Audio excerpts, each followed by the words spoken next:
hello to all my friends out there. Hi, you guys. Well, I hope everyone is doing okay. You know, my birds are like my children. You know those people with bratty children, and people are probably thinking, I hate your kids. And I'm thinking, yeah, I know, but you know, I kind of like them. Sweetie Pie, could you say hi, the green one, to the YouTube followers? Shadow, come on, bubbies. I think I'll leave them in front of the camera and see if that helps. Okay, this video is 3 pitfalls in 2023 and loads of money saving tips. So I saved my chamomile tea. Good job, Buffy. Okay, this is a money saving tip. I walk by a boutique and they had these striped sweaters and I go, wow, you know, I really like those, but you know, a boutique is expensive. Maybe I can find one cheaper. So I looked in Walmart, they have them now. I'm lurking. But I got this at the thrift store for like $3.50. So it kept me satisfied until the good ones go on sale.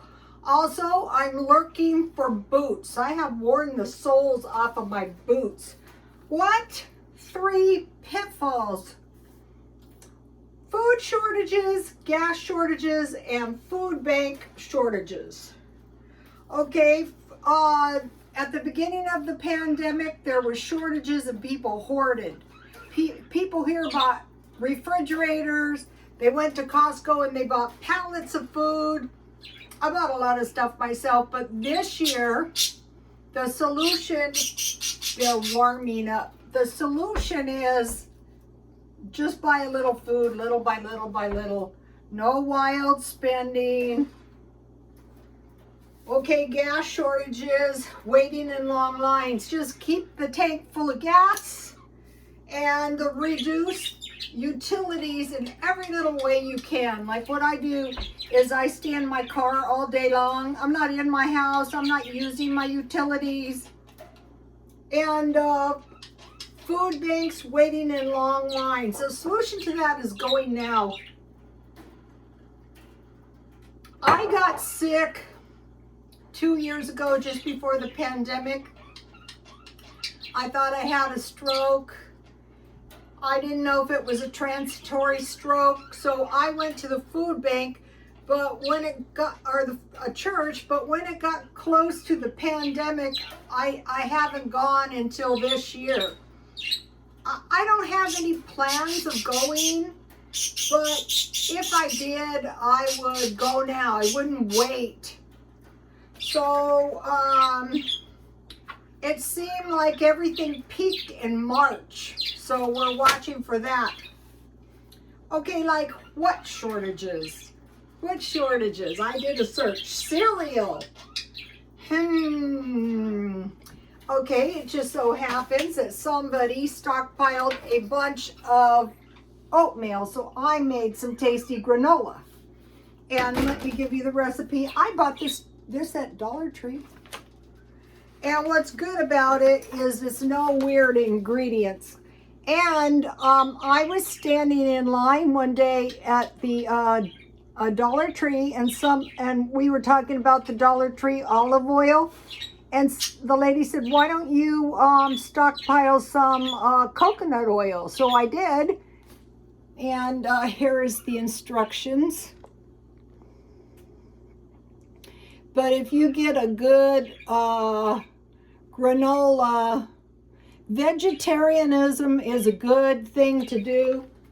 Certain things vegetarians do are really good, like granola. So see these 2 big jars? I've been stocking these, trying, I only have 2. And I bought this thing at the thrift store. And these kind of things come in really handy. You know, it's easy to get your food in the jar. I don't know why I didn't buy these jars all of my life. Well, one of the reasons was I thought I'm not interested in canning. Why should I?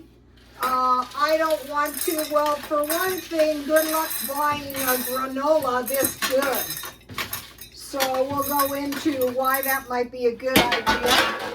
Even this, with this thing. So that was a half a batch. So if I had made a whole batch, it would have been the perfect size. So I think this thing would be about a quart. That would be a great thing to make a big batch of yogurt. And then, you know, you can buy the lids and, you know, and if you have shelf-stable milk, voila. So granola. So cereal. Bread. I could see that. So I've been making bread. Here it is. And I will be making cornbread. And I got a good tip. One of the channels I'm always mentioning is Jen from New York City Saves Money. And in one of her videos, she said you can make your cornbread in a loaf by adding 1 extra egg. But, you know, eggs are expensive. So if you have sour cream or plain yogurt, or you can add like 2 tablespoons buttermilk or powdered milk with a 1/4 cup water, or you can just add water. Okay, so cereal, bread, corn, milk. I stockpile the $1.25 shelf-stable milk. You guys have seen it. This is a real bad one, tomatoes. So what I found last week was these little 48-cent cans of tomato sauce. I will buy some more of those and I will show you. Olive oil, so olive oil can be pricey. So where is it?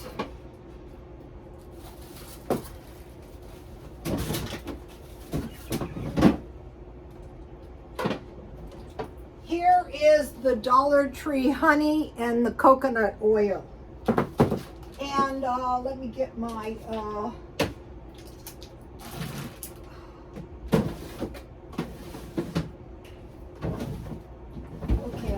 I did with the salad. I wanted to show you guys. Oh, I took it out.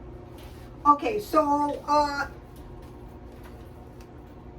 this is a good video. Go check this channel out and subscribe. Jan and I having a random discussion.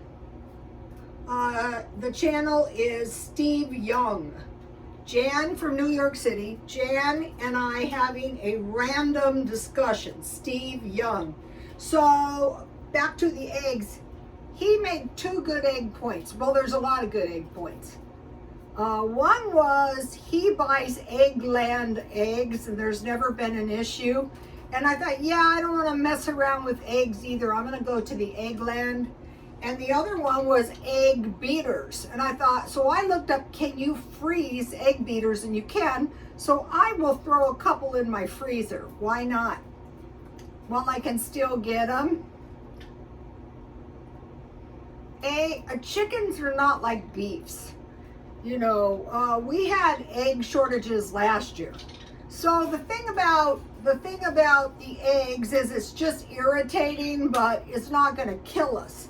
So for breakfast, I could have cereal and milk. I could have chocolate instant breakfast if I had milk. I could have soup and crackers. Like what soup? This soup. You have to order it online. It's not expensive. I bought 2. It was $50, but it's enough soup for 2 months. And if you eat it with crackers, I eat them in the middle of the night. But if you have to substitute something for your eggs, it's got to be satisfying. They mentioned grilled cheese. This is really good. It's horribly expensive. It's $3.60. You might be 69 cents, and you might be going, that is too expensive. That's okay.